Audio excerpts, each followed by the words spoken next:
अभी तक हम बात करते आए थे प्रॉपर्टी बाय करने के बारे में। आज एक यूजफुल टिप मैं आपको देना चाहता हूँ। प्रॉपर्टी सेल करते समय हम क्या ध्यान रखें, अपनी जो प्रॉपर्टी हम सेल कर रहे हैं उसकी हाईएस्ट वैल्यू, मैक्सिमम वैल्यू हम कैसे अचीव कर सकते हैं, उसके बारे में हमें बात करनी है।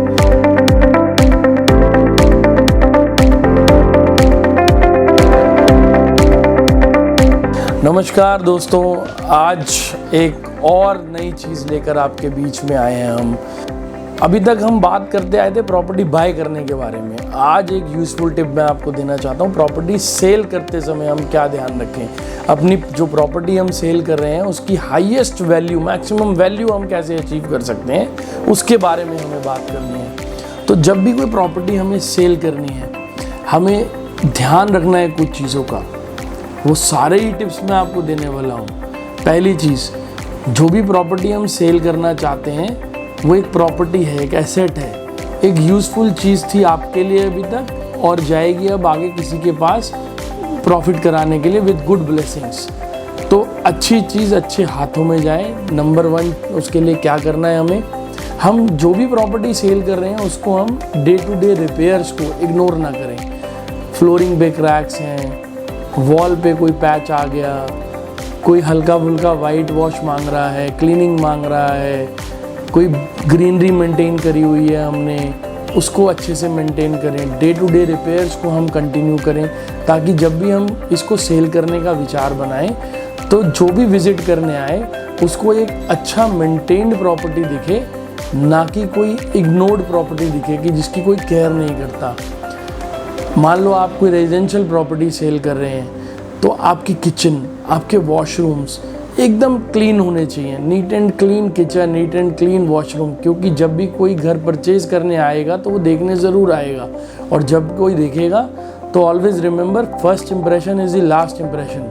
हर एक को आपकी प्रॉपर्टी पसंद आए, उसके लिए बहुत ज़रूरी है कि प्रॉपर्टी में साफ़ सफाई और किसी भी तरीके का कोई मेजर कोई रेनोवेशन वर्क रिक्वायर्ड ना हो, क्योंकि हर एक बायर का एक ही फोकस रहता है कि मैं जो भी चीज़ लूँ मेरे को उस पर पैसा ना लगाना पड़े।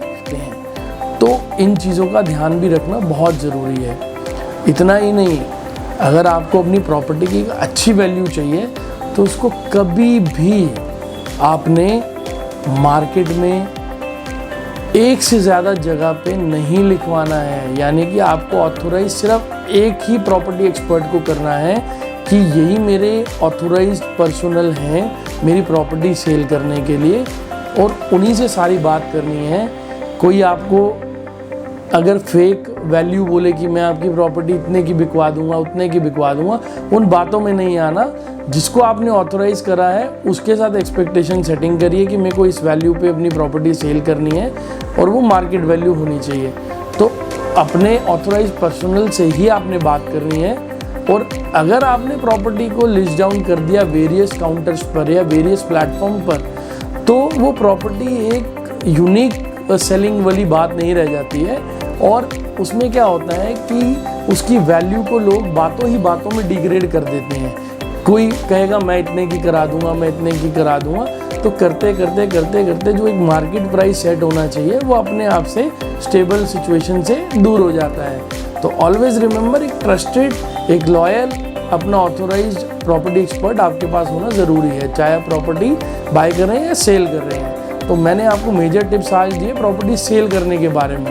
वो क्या थे? नंबर 1, प्रॉपर्टी मेंटेन्ड होनी चाहिए, रेनोवेशंस नहीं मांगनी चाहिए, और वो तभी पॉसिबल है जब डे टू डे रिपेयर्स पे आपका ध्यान होगा। और number 2, outer facade, common area, balcony, staircase, railing, ये सब नीट एंड क्लीन होनी चाहिए।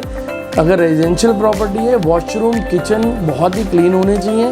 और एक मोस्ट इम्पॉर्टेंट फैक्टर, अगर आपके घर में कोई फर्नीचर है तो आप कोशिश करिए कि आप जो बायर आ रहा है देखने के लिए, प्रॉस्पेक्ट जो है, उसको आप ये पिच करिए कि हम तो ये घर ऐसे ही दे जाएंगे।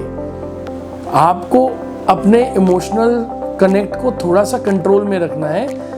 आपको कोई फ़र्क नहीं पड़ेगा अगर आप किसी को ये बोलेंगे कि हमारा फर्नीचर और इलेक्ट्रॉनिक्स भी हम दे देंगे। तो कई बार ऐसे बायर मिल जाते हैं जो कहते हैं हमें कोई चीज़ लेनी नहीं पड़ेगी, जो चीज़ है फुली फर्निश्ड घर मिल रहा है, वो उसके एक्स्ट्रा पैसे भी दे सकते हैं आपको। और आप क्या है, आप पुरानी चीज़ को तो कहीं पे कैश कर नहीं सकते, जब नया प्रॉपर्टी लेना ही है इसके बाद तो नया फर्नीचर भी ले लेंगे, लेकिन इस प्रॉपर्टी का आपको अच्छी वैल्यू मिल सकती है इन फैक्टर से। तो यही टिप्स है मेरे आपके लिए अपना घर मैक्सिमम वैल्यू पे सेल करने के लिए। Stay connected, stay tuned for more useful tips. Thank you.